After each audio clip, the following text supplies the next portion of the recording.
Hey, housewives. Hey, welcome back. Welcome back. We are here with another phenomenal guest for you. And again, I have to give it out to Podmatch because Podmatch has just been an incredible resource for us and our podcast. And man, God is just using it as a vehicle to provide some incredible guests. And this is another one of those that you guys will be so blessed by.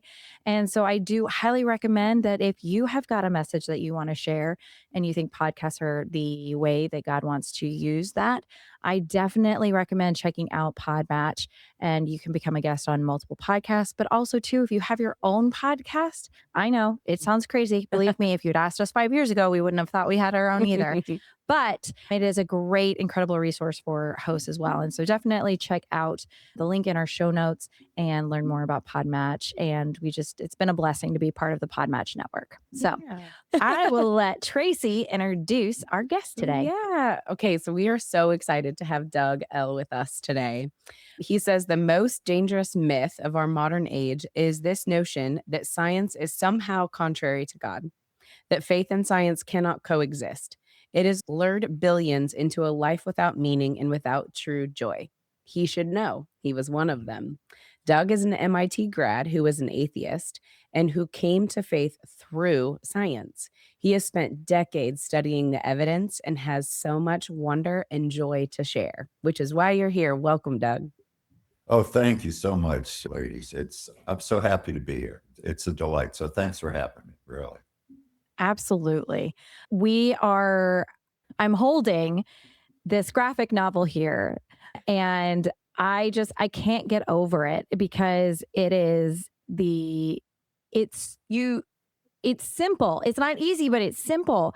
And you Yeah. just break it down so well on how science points to God. And it Mhm. isn't contradicting at all. And this is exactly what kids want is a graphic Yeah. novel. I mean, Yeah. hello. Well, I was trying to get the message out there in different ways. A lot of very smart people are scientists and they write technical articles or get into technical debates. I wrote my first book was very technical, reviewed by a lot of scientists with hundreds of footnotes. My minister said, make it simpler, put in pictures. And then I had this idea of doing a graphic novel. And because the science is overwhelming and people don't get that. I didn't get that as a teenager. And I was bullied into thinking that science is contrary to faith.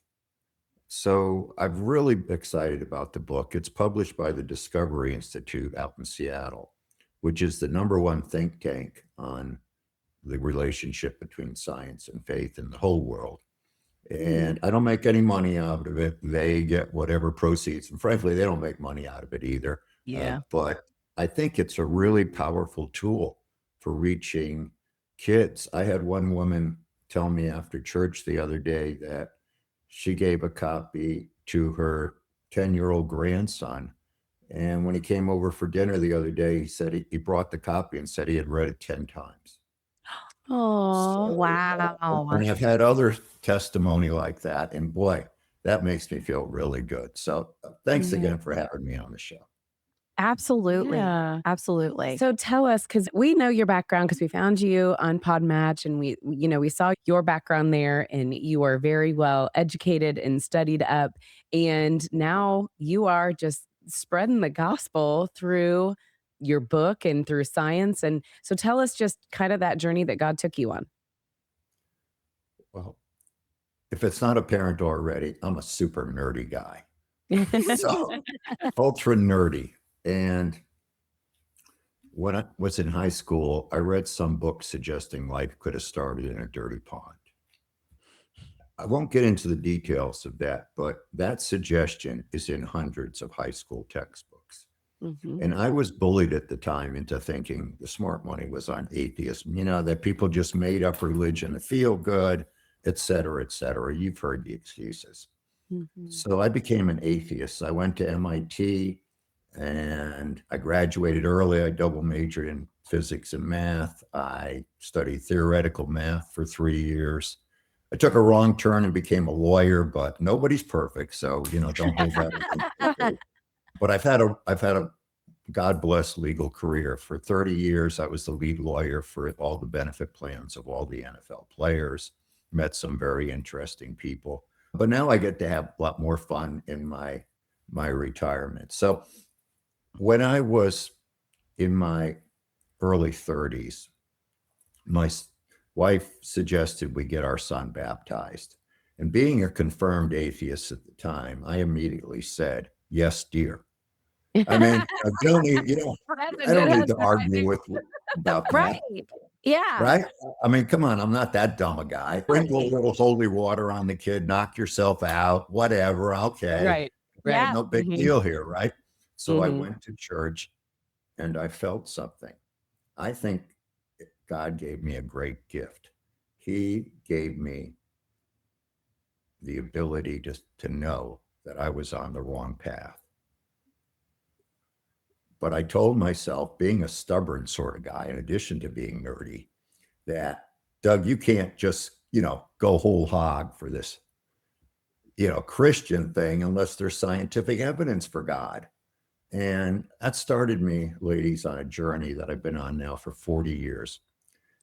There is so much to say. We're only going to be able to touch on a very few of the subjects here, but I can tell you every week I come across new evidence, overwhelming evidence that science supports faith.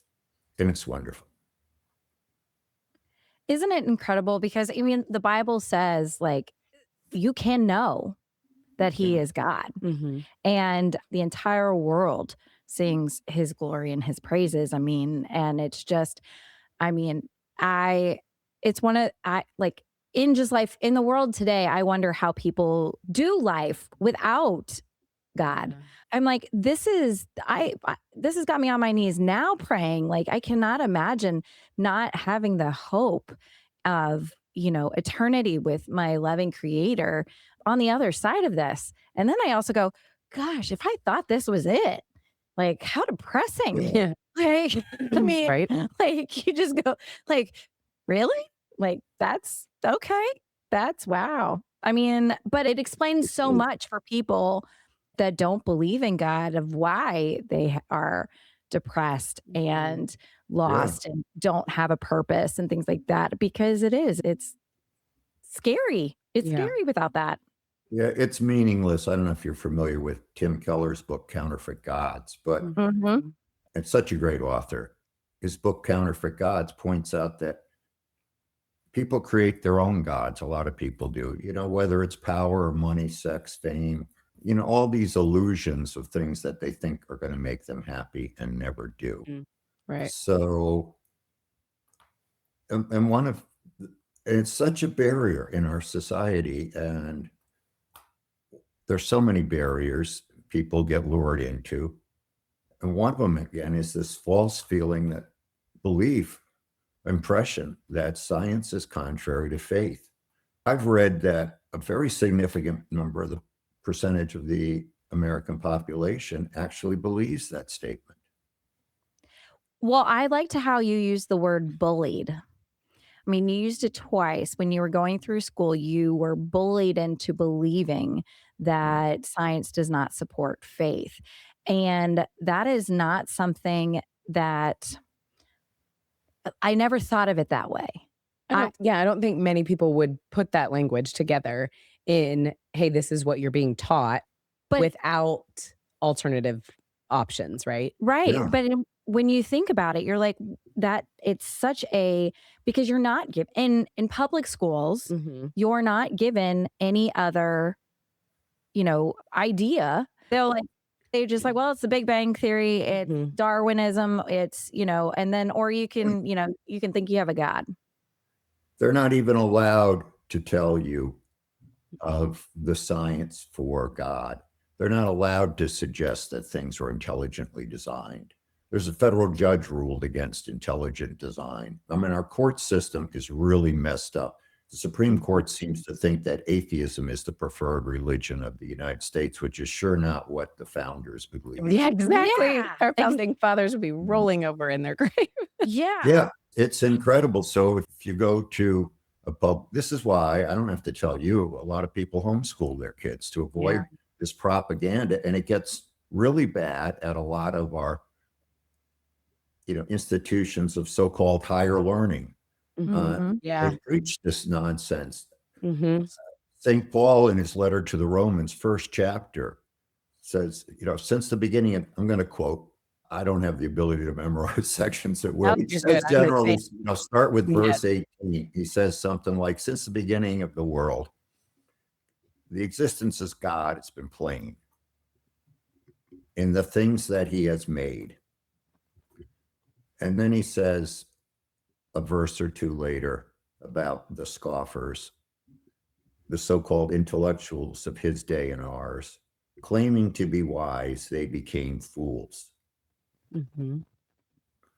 And I think, wow, that is so powerful. Yeah.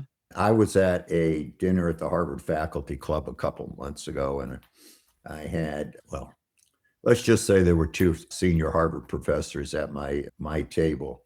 And I kept thinking of that sentence, thinking to be wise, they became fool. They were spouting nonsense. So, Mm. yeah, I was bullied, and others are too.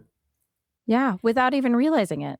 When did you and obviously you said, "Hey, you needed the evidence," right? Like, so Yeah. you obviously felt something in church, and so you went down this path of, like, studying. So, did you obviously, this was the scientific portion, right? So, you're studying what you have learned your whole life, like, the knowledge that you had and stood on, right? And taught on, no doubt, and lived by. And then where did you begin? Obviously, the Bible, I'm assuming, for your like digging into understanding the Christianity and the Christian walk. But did you that's one question. The other half is, did you look at other religions since you were an atheist? Were you like, okay, the Christianity is the only thing I would consider?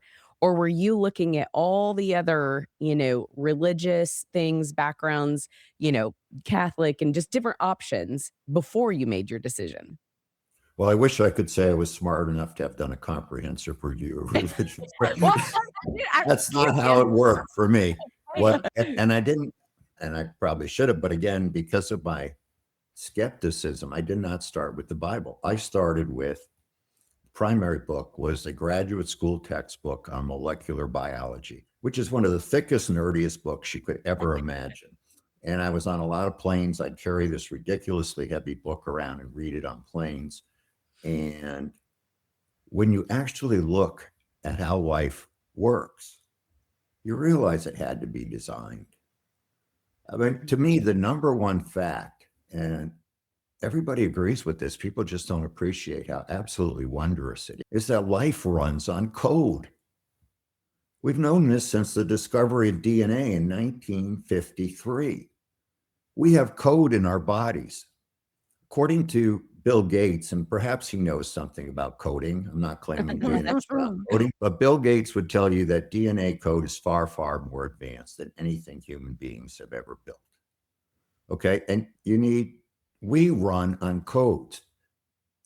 If Darwinism ever had a single moment of its demise, I consider it zombie science. It's dead. The top biologists don't believe it. They just think there's going to be some other thing that's going to get God out of the picture. But in 2011, there was this study by 400 scientists, really top scientists worldwide, on our human coding, our human DNA. It's called the human genome. And they published 30 major papers simultaneously in the top scientific journals of the world. What they found, I don't think a lot of people have appreciated. First of all, we have 3.2 billion letters of code in all of us. And they found that most of it serves a purpose. Okay, it's not junk. A lot of people before thought it was junk. I just came across today a new article published in a very prestigious scientific journal that says some of this stuff that people think was junk is very important, absolutely necessary for the development of the human embryo. So they're continually finding what the DNA does. We haven't figured it out yet. Again, it's more complex technology than we have. They also discovered back again, going 2011, 15 years ago, we have at least 2 layers of information in our code. Let's just process that for a minute. And forgive me if I'm getting a little nerdy and technical. I sort of can't help it. But I mean, I think of a Bach fugue. And I like classical music, melodies within melodies, Mhm. code within code. Okay. Other scientists will tell you there's 3 levels. And the complexity of human DNA is amazing. The front page of the New York Times reported that there are 4 million switches in our coding to turn our systems on and off. 4 million switches. So, where's the evidence for anything but God? Mhm. Yeah. People don't, how do you get code? People have been looking for aliens. They have this, okay, they have this thing that's been going on for 50, maybe 60 years called the Search for Extraterrestrial Intelligence, SETI. So they focus these big radio telescopes out on at the stars, and they're listening. They're listening intently with supercomputers and all that. They've been listening for 50, 60 years. So what are they looking for intelligence out there? They're looking for code.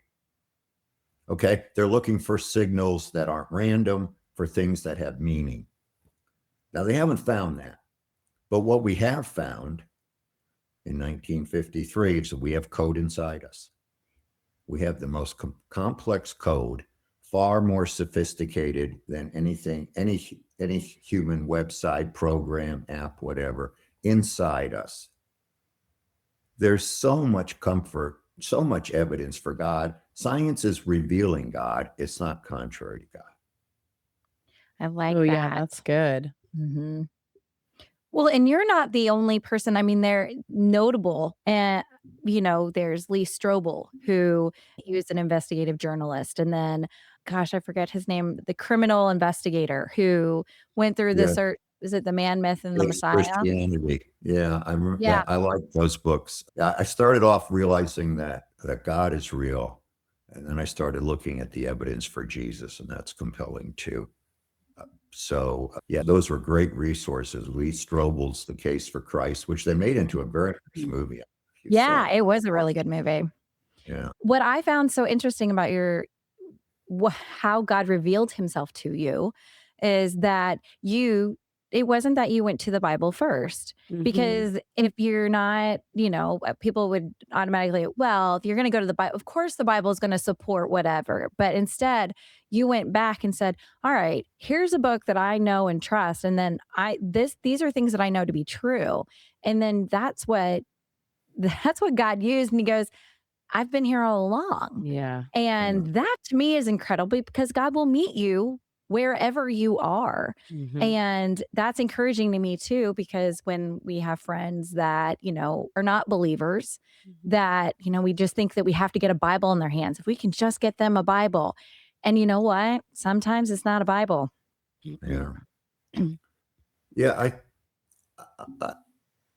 I like to ask people. You can't really argue someone into faith. You Yeah. can't. I mean, you can stick a Bible in their hand and say, "Read it," or "I'm going to be mad at you." But that's probably not going to work. Maybe it works for some people, but one thing I do is I ask people questions. Mhm. How did we get code within us? How did life get started? To start, you have to have the code. You have to have machines to read the code, machines to copy the code, machines to use the code. We have 3D printers, trillions of 3D printers in us that print out parts called proteins from the sequence of our code, our DNA code. And then you can get into physics. I also read books on physics, again, being a very nerdy guy. There is no non-God explanation for how you get something from nothing. Mhm. Yeah. The Big Bang is nonsense. It's falling apart more every day. But even the so-called Big Bang believers will basically say you got to start with a miracle because we don't know how it started.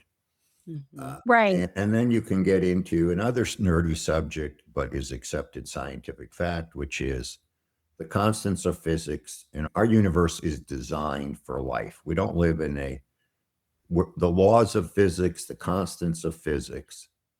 This is accepted science. There's over perhaps 100, maybe 200 constants of physics, the speed of light, the strength of gravity, things that turn out, when you look at them very technically, to be absolutely essential for life to exist.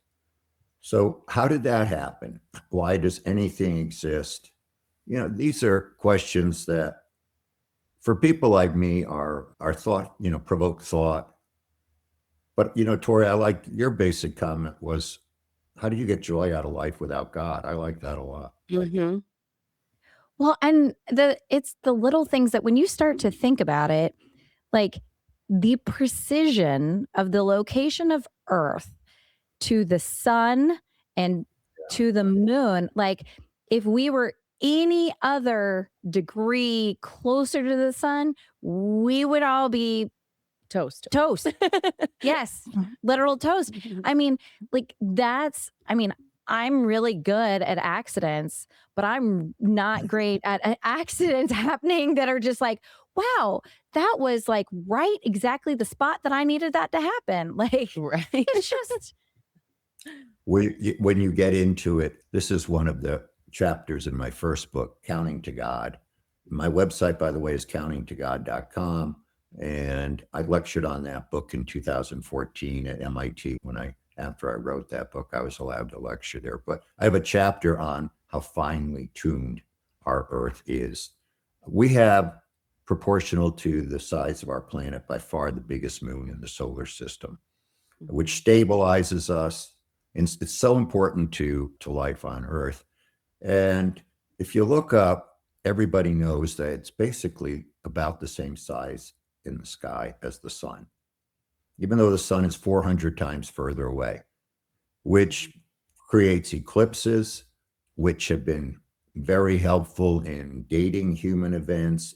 People used an eclipse to verify Einstein's theory of general relativity. There's just so much out there about how our Earth is incredibly special in so many ways. But there you go. You got me talking about another nerdy subject again. I'm sorry. no, this is it. I can totally nerd out on now granted, I won't bring the nerdy book.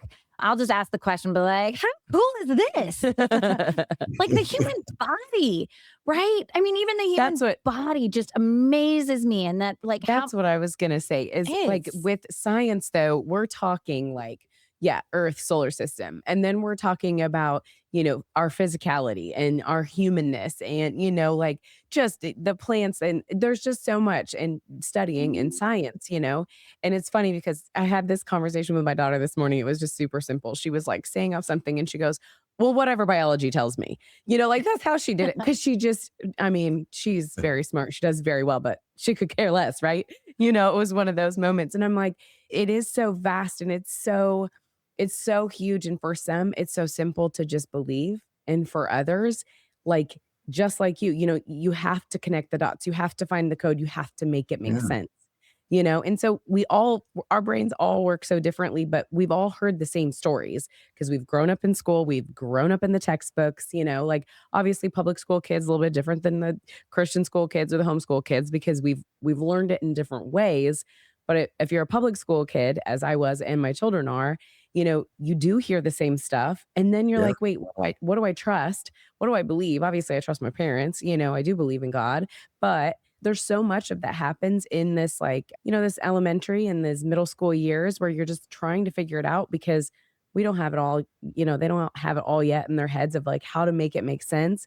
But I do love with your God proof book on your website, the videos, a couple of the videos, it was like, it was cartoony. It was still, the code, the scientific portion of it, and then just really how God plays a part in all that. And we just need more of that for our kids. And so tell us a little bit like how you bridge the gap of like, okay, here's all of my intelligence and all this. And how did I bring it down to this, like for the kids? Well, it's a great question. My book, The God Proofs, the graphic novel, is in a way a conversation between my present self and my teenage self. Oh. So between that's what I thought of when I wrote it. So there's a little bit of an arrogant kid who doubts everything, and then there's me trying to respond best I can. And there was a great illustrator that the Discovery Institute found, and I went through just the code of life. The mathematics prove that it was designed. Common sense proves it was designed, because there's a section of it on that, because the best technology in the universe is the human mind. Mhm. And nobody can get any technology by accident, but the capabilities of the human mind are mind-boggling, if you will. Yeah. And if, and I give, being a former mathematician, I set out the logical premises for belief in God. And on the website, thegodproofs.com, the people who illustrated the book put together, as you say, Tracy, 5 short videos out there. And I really like them. I sort of wish they were a little shorter. They tend to be like 1.5 to 3 minutes each. I'm told that the attention span these days is much less. We're working on that, but yeah, I like the videos. I think they get the point home. You don't have to have multiple PhDs to conclude that science leads to God. I think it's really clear. It's just there's such a huge prejudice the other way. Right. Oh, yeah. Well, and it's almost like the church today too. Doesn't want to discuss it because I mean, I cannot remember for the life of me a youth group sermon or a sermon in like big church, as we would call it as a Yeah. kid, right? Yeah. About the dinosaurs. I have questions about the dinosaurs, like where, and I think the greatest gift, oh my gosh, is Noah's Ark and the Creation Museum. the Creation Museum, and Yeah. seeing Ken Ham lays that all out and seeing the size and the scale of what Noah's Ark looked like. Yeah. I mean, the church isn't doing us any favors by making it look very fairy tale of like all these animals, exploding outside of the boat of Noah's Ark, but I mean, again, it's just like God answers the question. If you ask a question, you have not because you ask not. Yeah. And he will, we can bring our doubts, we can bring our emotions, we can bring our anger, and we don't take the time to go, okay, God, I really want to know how the dinosaurs, how does this work? And to me, that's just something that I think the church misses out on because, Absolutely. On a daily basis. Absolutely. I couldn't agree with that more. I think, for one thing, a lot of so-called Christian churches are, in my view, nominally Christian. They water down the gospel. When you try to walk away or distance yourself from the book of Genesis, the fall of mankind, God's judgment on the world and the flood, you sort of have to say, well, why did Jesus come then? Why did we need Jesus? And I think as one person said to me, if you don't believe the beginning of the Bible, at what point do you think the Bible starts being true? Oh, that's good. Okay. Where? Moses, Abraham, David, Jesus, where do you draw the line? Right. That makes sense. There are answers to all of the questions, including the dinosaurs thing, which is a fascinating subject. I'd be glad to talk about, but but the churches are, even the churches that believe in Genesis, that will tell you correctly that Genesis is truth. It's true history. There's a need for the people leading those churches, the ministers, the pastors, to gain a greater understanding of the science here. I think so, because Tracy and Tori, we're sending our children into a very scary world and to fight, I consider them demons, and with rubber bullets. They don't have the ammunition to fight back when their faith is attacked. And it's very sad. The slaughter rates, if you allow me that term, people losing their faith in high school and college. I was one of them. are Mhm. fantastic. Now, some come back, but a lot don't. Mhm. That's very true. Yeah. And, it's so interesting that you say that because we're very bold women. We don't mind using our voices. And this is a conversation we have had a lot where, sometimes we feel like we're too passionate, or we are constantly waging a war, well, because we are. I mean, the spiritual battle that we are up against and raising our kids in this day and age is it is the most difficult and the most important thing that we have ever done as moms.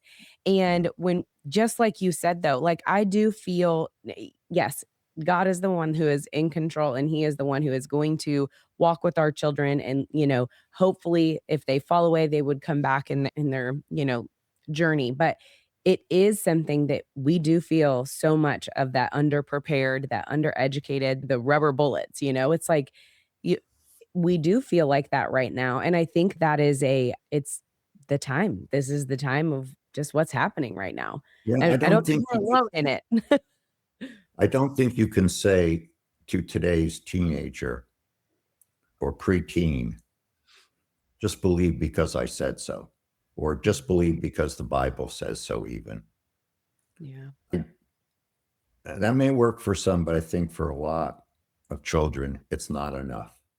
You've got to satisfy their hunger Mhm. for the truth, give them real bullets, give them these facts that require the existence of God, Mhm. starting with why is there code in all life? I find that, as my career as a lawyer, I found you don't walk into a courtroom and argue 20 things.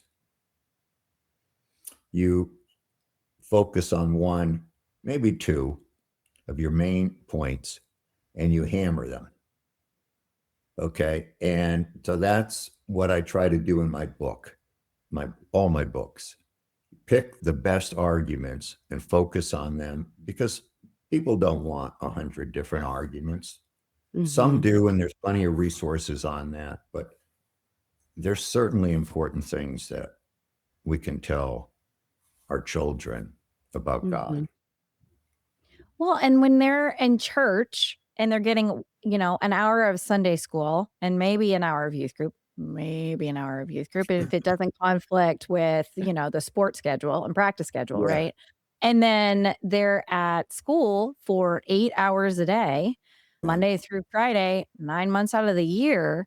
Why are we surprised when they're like, I don't really know, like this Yeah. thing, this Bible thing, like, Mhm. we never hear the pastors preach on the Old Testament much anymore, Right. like they stray away from it. And I mean, like, even Pastor Andy Stanley, I mean, a very prominent pastor in Atlanta.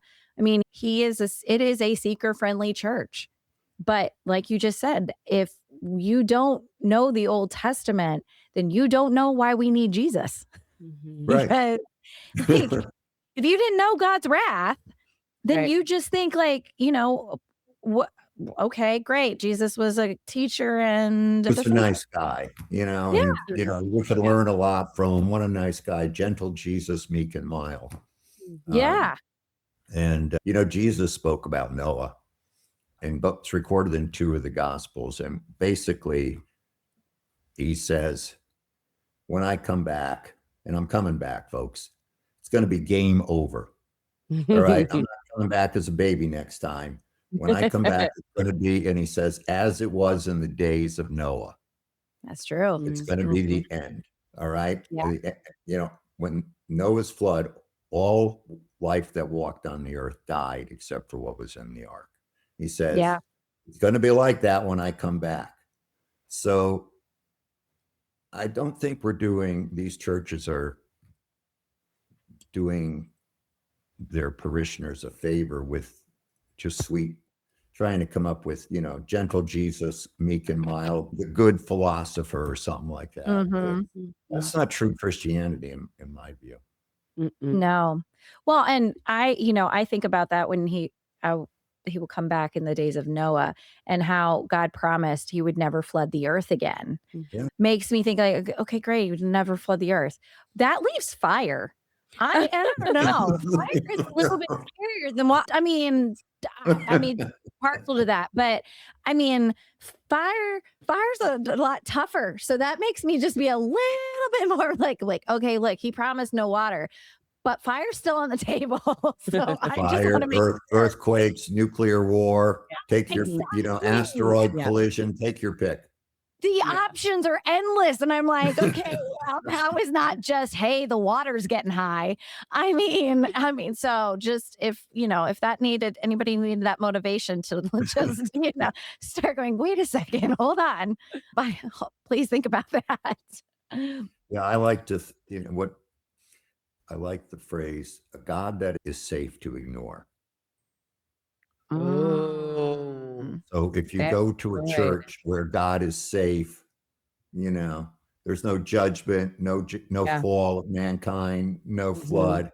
Okay, you Yep. know, I'm safe to ignore. Mhm. Mhm. And No conviction. Yeah. that's not the Bible. No, Mm-mm. or I like it when, you ask somebody, a Christian, you're like, do you agree with everything that Jesus said in the Bible?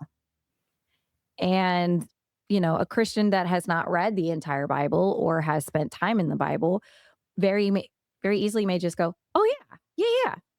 I'm sorry, but there are things that as a human being, I cannot it is beyond me to agree with everything because I'm not Jesus. Yeah. And I'm still working, but if Jesus doesn't offend you, then you don't know the real Oh, yeah. Jesus. Yeah. I Right. mean, that's the thing I I get, like you have to wrestle with it. It's a Mhm. wrestling thing. It's a wrestling match. Yeah. And because again, if you agree with everything, then you don't know the real Jesus. Mhm. You don't know the real wrath of God and what that looks like. And, you're missing out on, 75% of the truth. And that's where, you don't have any ammunition when somebody says, well, why do you believe what you believe? Yeah. And you fall, think, well, is this just some sort of comforting philosophy that I'm being told in church while the real world is different, and am I sort of a Mhm. sucker like I used to think? And it robbed me of the joy. It robbed me of the joy for 15 plus years. And I think that's sad. And I think a lot of people, again, coming back to that, they lose the joy. Mhm. Yeah. I wanted to go back because you said something that sparked a thought for me too was, you know, you don't get to in this day and age just hand the kids a Bible, and say, read your Bible and believe in God. We believe in Jesus. This is what our family believes. We pray, and I feel like for generations, that is the way it was, and it wasn't necessarily, I wouldn't say it was that way for me, but like I went to church every Sunday. I went to youth group, and I got involved. I mean, it was just a part of my life. But I didn't have other than school, I didn't have any of the other things telling me that what I was doing should be questioned, right? Now, our kids and our generations, they have access to everything with their phones and the internet and social media. And so they have so much to disagree and to steer them in the wrong direction. I mean, the enemy is after our children and after our families. And so my question to you, because you went through this, first off, curiosity is like we want to create curious kids and critically thinking kids so that they can get to the answer, just like you did, just Yeah. down the Yeah. road, that God is real and that he is above all things. So, how would you advise or just encourage even like, mamas that are listening and, if they have unbelieving kids or if they are trying to, raise their kids up to know the Lord, like when we get these roadblocks, we need to expect them and to not be hard on our kids, in that way. But like, how Yeah. would you encourage them? It's normal for kids to do this, I think, in our day and age, because as you point out, they have access to so much. And at school, they're not allowed to know that there are scientific reasons to believe in God. Churches, public schools are basically under, because of the misinterpretation of the Constitution, are not Mhm. allowed to tell students that. So I think the moms need to learn a little bit about this too.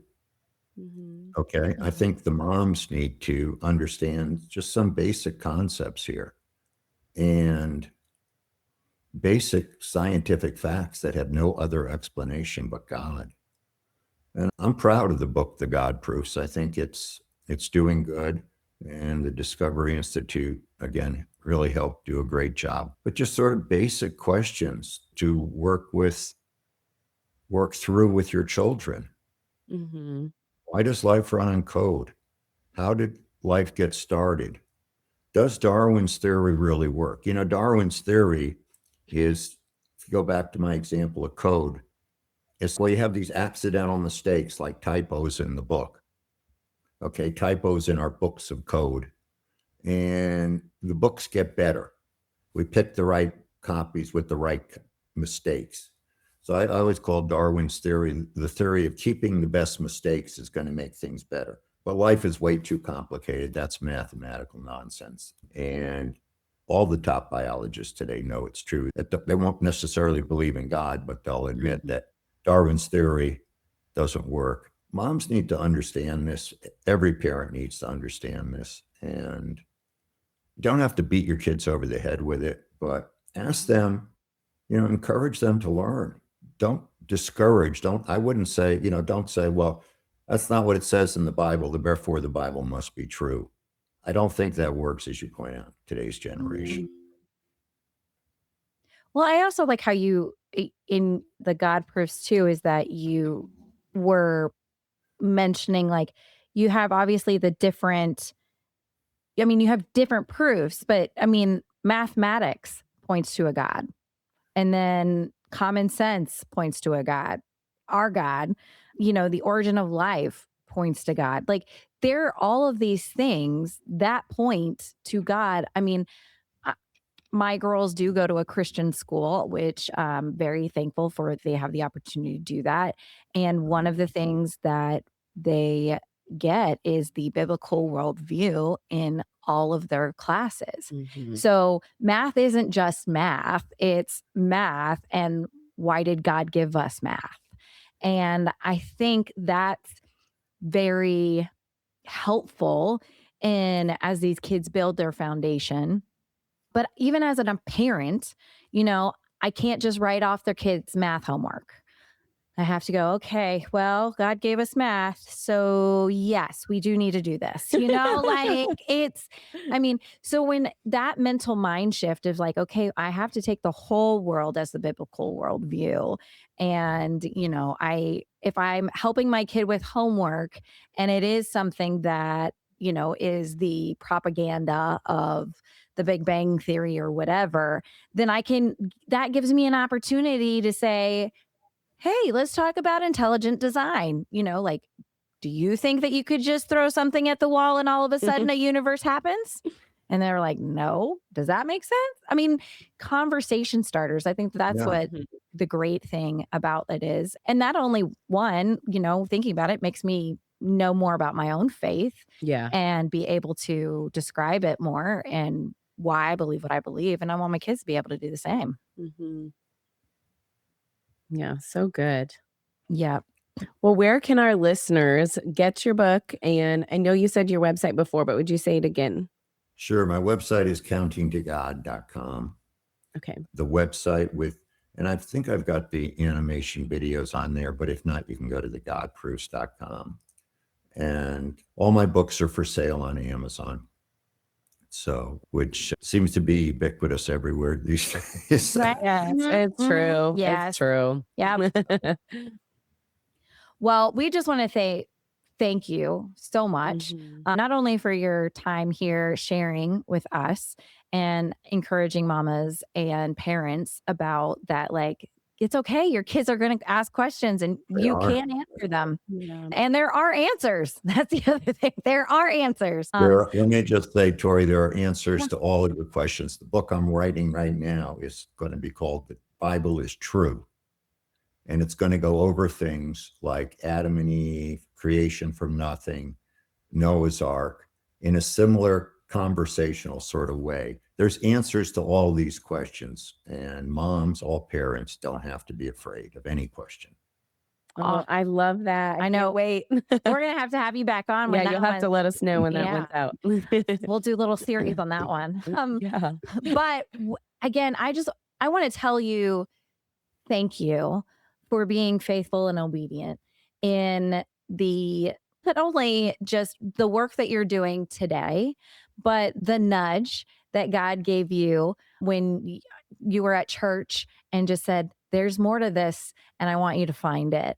And the fact that he led you on a journey before you found him of physics and mathematics and law and all of these things, almost some people would say you're too smart for your own good, when he really just said, I'm going to show you how all of this is me. And being able to share that and put that as resources for others, it makes me a little less scared to send my kid to college and them go, well, I'm going to do, I want to. If you know my children, they're not going to do this. They say, I want to major in math and I want to major in physics. No, the Shire girls are not going to be doing that. But it gives me hope that again, we're surrounded. And you being able to explain that in such a simple way through your book, The God Proofs, I just want to say thank you, because that is a true valuable resource, and we really appreciate you. Yeah. Well, thank you. Thank you again for having me on the show. I really enjoyed talking to you ladies. Yeah. Awesome. We'll let you continue exploring all of the science and the hard stuff and come back and tell us more things that help us make it all make sense. Yeah, we exactly. believe it, but like all that, it's just a whole nother level. There's the kid version and then like the mom version. Yeah, I'm going to stick with the middle school version. That's probably all our brains can handle at the moment anyways. So, well, until next time, housewives, bye.